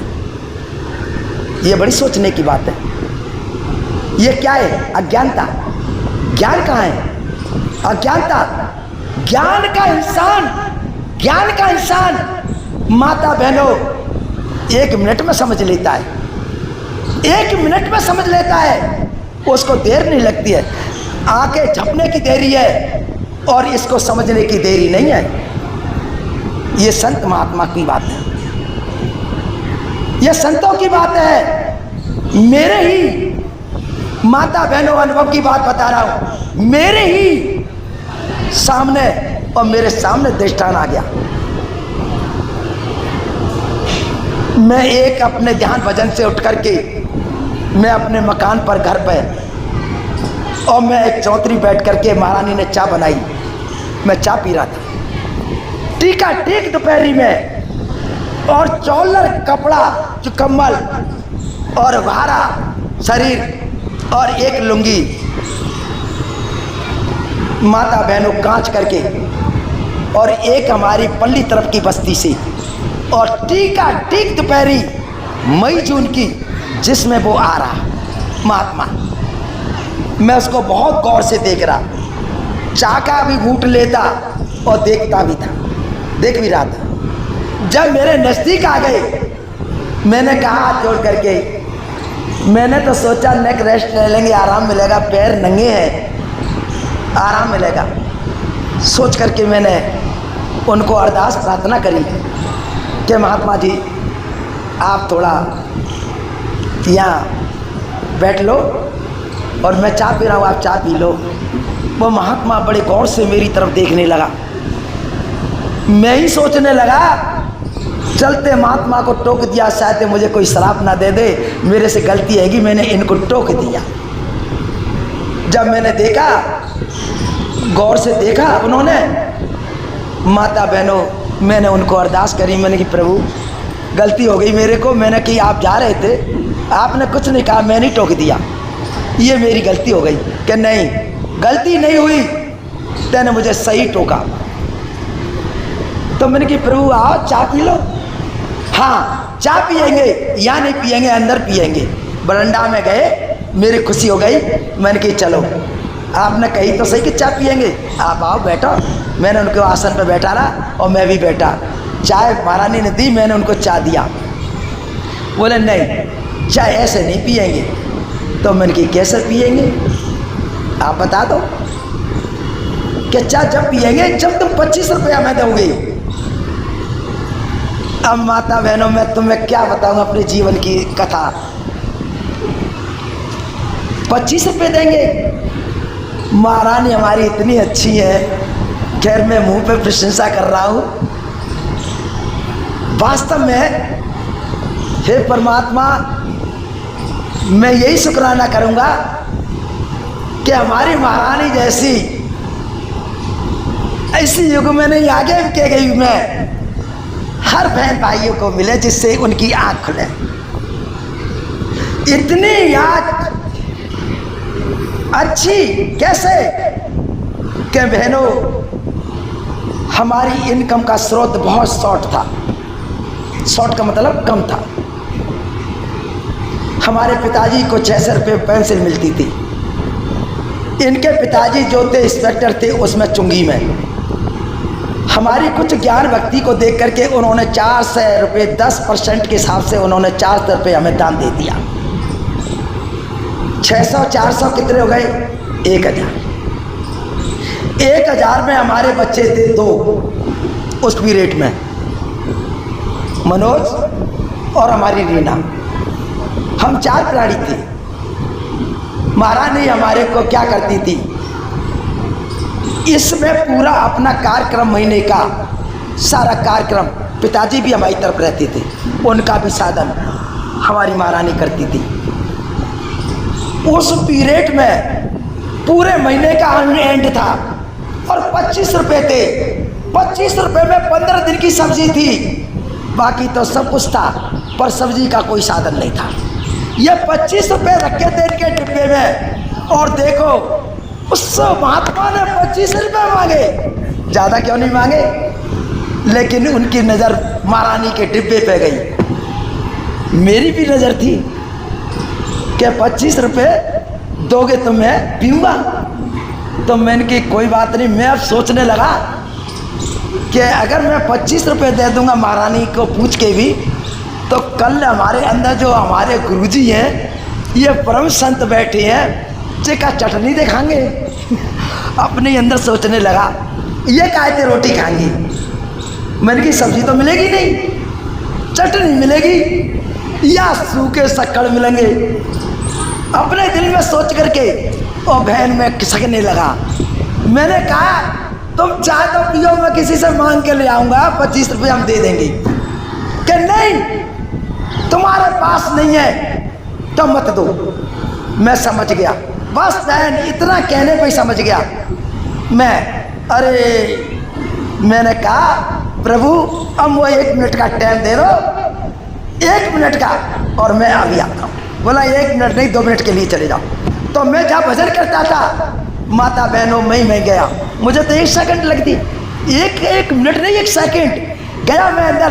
दर्शन सिंह महाराज जी के चरणों में पहुंचा। मैंने कहा प्रभु, मैंने कही जे कौन हत्या है, मैंने कही जे 25 रुपया ने ले गए तो तुम तीनों चारों जने काय दिखाओगे भैया, चटनी दिखाओगे कि रूखी खाओगे?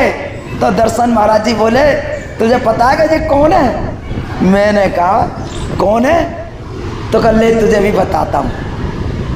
बहन जियो, मैं सत्य कह रहा हूँ, साक्षात भगवान शंकर का स्वरूप आ गया मेरे सामने। जब शंकर भगवान का स्वरूप आया कि ये शंकर है, अरे मैंने कही प्रभु जब भंडारी आ गए तो भंडार में कमी काय की है?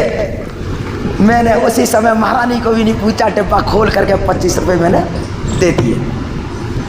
मैं समझ गया शंकर भगवान है, कोई बात नहीं, 25 रुपये दिया, चाय पी ली। उन्होंने मुझे कुछ दिया, मैंने वो ले लिए। पैर वो क्या करना था, उन्होंने दिए तो थिए, पर मैंने महारानी को वो पुड़िया बांध के दे दे, भाई तुम्हें समारोह जहाँ आला वाला है। वो डिब्बा में महारानी ने रख दिए। भगवान जाने कहाँ उड़ गए भाई, डिब्बा में तो मिले ही नहीं और अभी तक नहीं मिले, जाने कहाँ चले गए। मैंने कही कोई बात नहीं, चाय पी करके जब चले, मैंने कही मैं चल रहा हूँ आपके साथ, हमारे थोड़े खतरनाक कुत्ता है, तुम्हारे भैंसे देख करके वो काट पीट लेंगे, और मैं चल रहा हूँ, तुम्हें माता कोने तक छोड़ आऊँगा। नहीं तू जा, वापस हो जा, कोई कुत्ता नहीं काटेगा। फिर भी बहन जी मैं नहीं माना, उन्होंने 2 बार कहा, 3 बार कहा, फिर उन्होंने कहा ज़्यादा ज़बरदस्ती करी तो मैं रुक गया। मैंने चलो कोई बात नहीं, मैं नहीं जा रहा हूँ, तुम जाओ। लेकिन वो एक मोड़ था, वो गए पर मोड़ पे नहीं मुड़े और वो उड़ गए।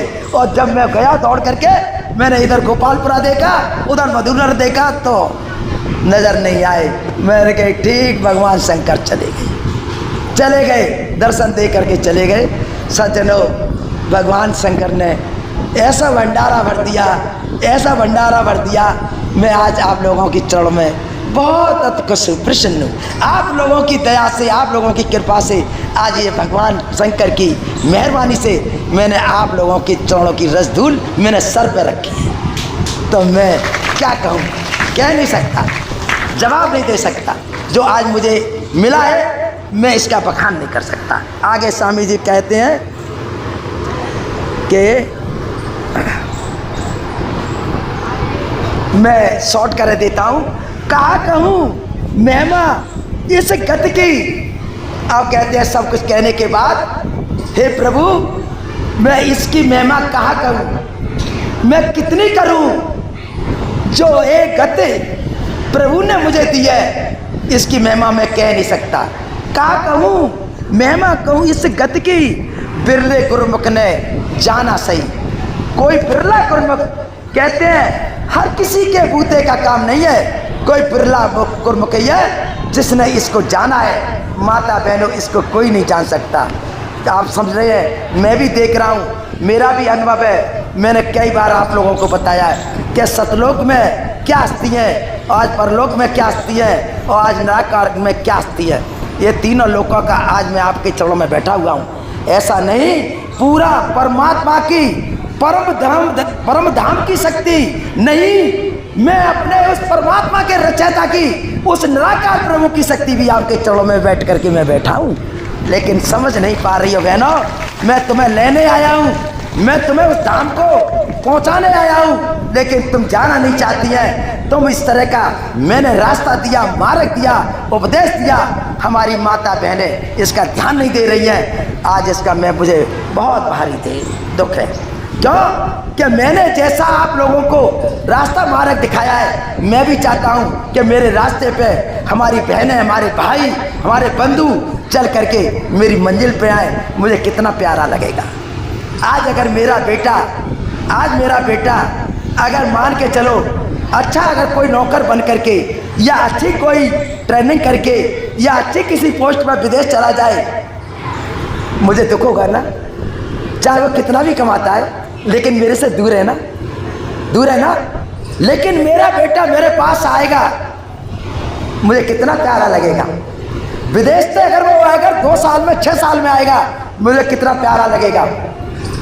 तो इसी तरह से सज्जनों, भगवान की आत्मा है हम, ईश्वर की अंश है हम।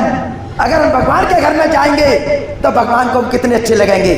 इसीलिए मैं माता बहनों, मैं आपको यही कह रहा हूँ, भजन करो, भजन करो। आने वाले समय आप उसको देख नहीं पाओगी, समझ नहीं पाओगी। इतना भयंकर समय है, इतना खतरनाक समय है, आप अपनी इस नज़र से उसको देख नहीं पाओगी।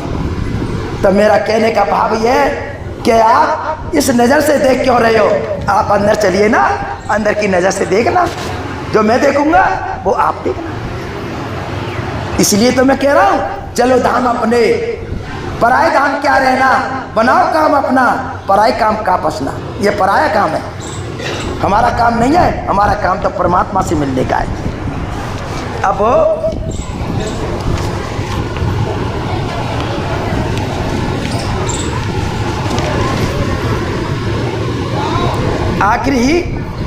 आखिरी कड़ी में वो कह रहे हैं, ये सब कुछ कहने के बाद कहे राधा स्वामी कहत पुकारी। क्या कह रहे हैं? राधा स्वामी कहत सुनाई, ये आरती का गुरुमुख ने गाई। जानी ये वचन, ये चर्चा, ये रामायण गीता की नहीं है। माता बहनों, मैंने आपको जो कुछ थोड़ा ऐतिहासिक का भी उदाहरण दिया है, सामाजिक का भी मैंने उदाहरण दिया है। ये सब कुछ उदाहरण देते हुए और मैंने आपको आज अध्यात्म का भी उदाहरण दिया है। ये आध्यात्मिक है। तो आप माता बहनों गुरुमुख बनो, मनमुख मत बनो। आप गुरु के मुख बन गए, आप परमात्मा के मुख बन जाओगे। आप गुरुमुख नहीं बने, परमात्मा के मुख नहीं बन सकते हो।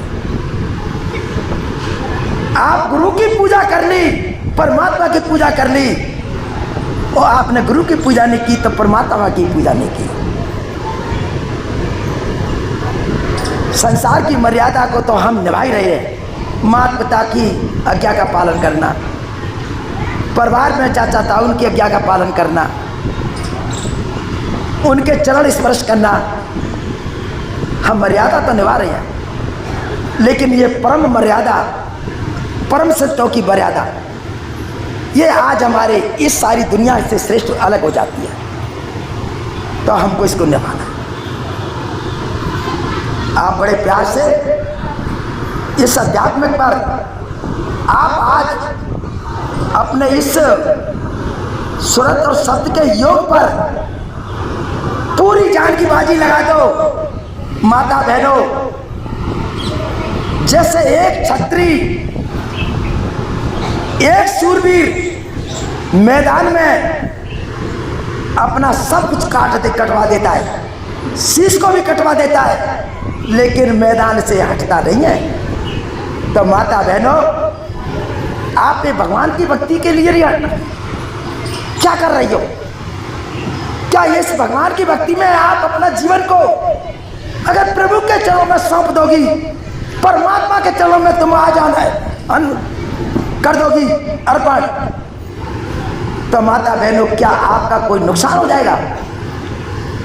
नहीं, सोने में सागा हो जाएगा, सोने में सागा हो जाएगा। आप समझ नहीं रही हो।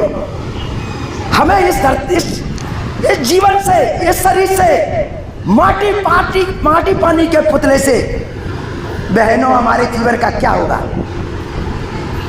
ये तो माटी मिल जाएगा, पानी में मिल जाएगा, आखिर में क्या होगा? कुछ नहीं। इसी जीवन से हमको उस जीवन को पाना हमारा आज अनिवार्य है, उस जीवन में हमको जाना अनिवार्य है। माता बहनों, जो आज इस तरह का जगह अपना जीवन का ऐसा समर्पण अर्पण करके चलती है और नित्य प्रतिदिन 2.5 घंटे का, 2 घंटे, 3 घंटे का भजन करती है, माता बहनों, मैं उसके आज माता बहनों परमात्मा की कृपा से अंग संग हूँ। और माता बहनों, मैं आपके परलोक में भी संग हूँ, सतलोक में भी संग हूँ। तो सज्जनों, मैं आज यहीं मुझे बार बार यही आपके भजन भक्ति पर ही ध्यान देना पड़ता है। आपके पास ऐसा कोई किसी तरह की इस संसार की कोई कीमत नहीं है, कोई चीज़ नहीं है जो आपका संग देगी। यही भगवान की भक्ति, यही प्रभु का नाम, यही सद्गुरु आपका संग देंगे। इसलिए आप सबसे ज़्यादा ध्यान, आप सबसे ज़्यादा आप अपना ख्याल इसी परमात्मा की भक्ति पर लगा दो। परमात्मा कोई जाति धर्म का नहीं आता। परमात्मा कोई ऐसा नहीं कि ब्राह्मण के ही घर में आया है। परमात्मा ऐसा नहीं कि कोई आज वो निर्धन घर में आया है। परमात्मा ऐसा कोई नहीं कि माता बहनों आपने देखा है, परमात्मा तो भाव का भूखा है। परमात्मा इस घट का पवित्रता का भूखा है। जिस घट में पवित्रता है, जिस घट में आज परमात्मा का, माता बहनों जो घट पाप साफ सुथरा है, उसी में बैठ करके परमात्मा हमें ये रास्ता बता रहा है। उसी में आज हम उस परमात्मा की चर्चा सुन रहे हैं। तो आप यही बात बहुत समझने विचार में किया कि आप अपने इस पावक घट को, इस आज अपने आंतरिक घट को इतना पवित्र कर दो, इतना साफ सुथरा कर दो कि भगवान हमारा बैठ कर आकर के तुरंत ही इसमें बैठ जाए और हमारा परमात्मा हमको तुरंत ही ले जाए। अरे जैसे साजन आते हैं, दुल्हनिया तैयार हो जाती है, दूसरे दिन तो विदा हो जाती है। ऐसे ही माता बहनों, मीरा को देर नहीं लगी, मीरा को पलों में भगवान ने बुला लिया और परवाल में ही वो परमात्मा उसको विदा करके ले गया। ऐसे ही माता बहनों, आपका मौका है, अवसर है, आप थोड़ा ध्यान भजन करके, आप थोड़ा दृढ़ता के साथ भजन तो करो। लेने वाला तुम्हारे एक पास नहीं, अंग संग है और परमात्मा के धाम भी तुमको ले जा करके परमात्मा के घर पहुंचा दे। तो मेरा कहने का भाव ये है कि आज हम सब माताएं बहनें बहुत ही प्यार से आज हजूर बाबा के जन्मतिथि पर हम सब माता बहनों ने भक्त शरण दिया। मैं बहुत आभारी हूँ। ये बहुत बड़ी खुशी की बात है कि मैं जो आज अपनी नज़र के सामने मैं देख रहा हूँ, लेकिन कहते ना कि संतोष वो आज संतोष नहीं होती है। संतोष कभी कोई किसी चीज़ के असंत नहीं होती है, वो संतोष नहीं होती है। माता बहनों, यहाँ पे आज मेरी नज़र के सामने जो हमारी पूर्णमासी पे इतनी जनसंख्या थी और आज हमारे और प्रोग्राम को इतनी जनसंख्या थी, वो आज हमारे को नज़र नहीं आ रही है, कम आ रही है। कितना अच्छा अपना मौका खोती हैं और कितना आज अपना अच्छा मौका गंवाती हैं, ये उनको नहीं पता। आज ये नहीं समझ रही हैं वे बहनें कि आज गुरुजी के मुखारबिन से या आज गुरुजी के अंतर्कण से क्या क्या निकलेगा, हमें उसको सुनने में ये नहीं पता कि आज हमारा कितना अच्छा मौका है। समय वो आज के दिन अपना समय खो बैठते हैं। तो मेरा कहने का माता बहनों, ये मौके ये ना समझो कि महाराज जी का भंडारा है या महाराज जी की ऐसी बात है। नहीं माता बहनों, आप अपने अगर किसी भी तरह से आप अपने किसी धन के ऊपर, आप कोई अपनी सेवा के ऊपर, आप कोई अपनी किसी भी मतलब संपत्ति के ऊपर ये ना सोचना कि गुरुजी को ज़रूरत है या गुरुजी को कोई ऐसी बात है। नहीं माता बहनों, आपकी आत्मा में भाव है, वो मेरा भाव है, और आत्मा में भाव नहीं है तो मेरा कोई भाव नहीं है। तुम अपने घर बेच के यहाँ जाओ, मैं आपको यहाँ से भगा दूंगा, मैं भगा दूंगा। क्यों? तुमने ऐसा क्यों किया? क्या मैंने कहा? नहीं करना चाहिए माता बहनों। भगवान किसी के घर का, मकान का, धन का, दौलत का भूखा नहीं, किसी भी चीज का भूखा नहीं।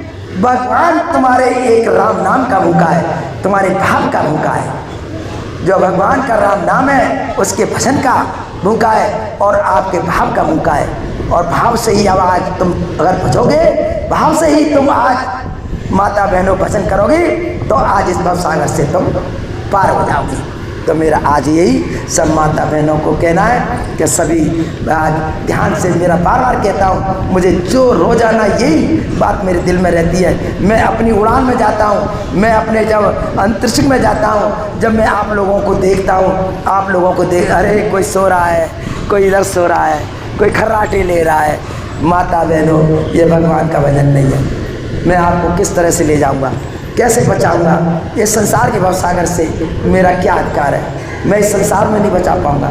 ये काल देव की नगरी है, इस काल देव का हक है, मैं इसमें आक्षेप नहीं कर सकता। लेकिन मेरे देश में आ जाओ माता बहनों, तो जम तो क्या, जम का बाप कोई नहीं ले जा सकता, मेरी जिम्मेदारी है। लेकिन आओ मेरे देश में। वो मेरा देश कहाँ पर है? इन तीनों लोगों से ऊपर उठ जाइए आप, इन तीनों लोगों से ऊपर जाइए और 10वां द्वार खोल लीजिए, पार ब्रह्म में आ जाइए। जब तुम्हारी आत्मा मानसरोवर में नहाएगी, सारी दलिद्रता, सारी मलिनता उतर जाएगी। और माता बहनों, तुमको आज जैसे माँ अपने बच्चे को जन्म दे करके और जब दाई सफाई कर देती है, माँ गोद में लेकर के उसको प्यार करती है, स्नो से दूध पिलाती है, ऐसे भगवान तुमको गोद में लेकर के ऐसे खिलाता है जैसे माँ गोद में बच्ची को खिलाती है।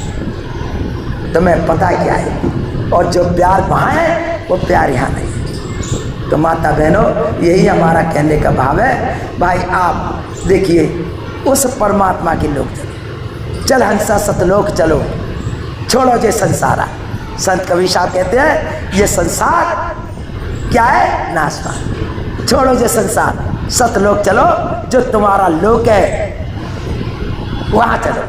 इसी के लेने के लिए संत आते हैं, महात्मा आते हैं। माता बहनों, वो कह कर चले आते हैं, पर हमारे कानों पे कोई फर्क नहीं पड़ता है। तो मेरा आज यही आप लोगों से प्रार्थना है कि सब बहन मेरे एक एक लफ्ज की, मेरी एक एक आवाज़ की, मेरी एक एक आज जिक्र की आप अपने दिल में रख लेना। माता बहनों, अगर कोई भी कुटिल वचन या अशुद्ध वचन निकल गया तो मैं हाथ जोड़ के चलो प्रार्थना करूंगा कि मुझे आज यही माफ़ी करके और माफ़ दे के जाना, मुझे क्षमा करके जाना। बोलिए सतगुरुदेव महाराज की। प्यार से कहो सतनाम सतगुरु देगा।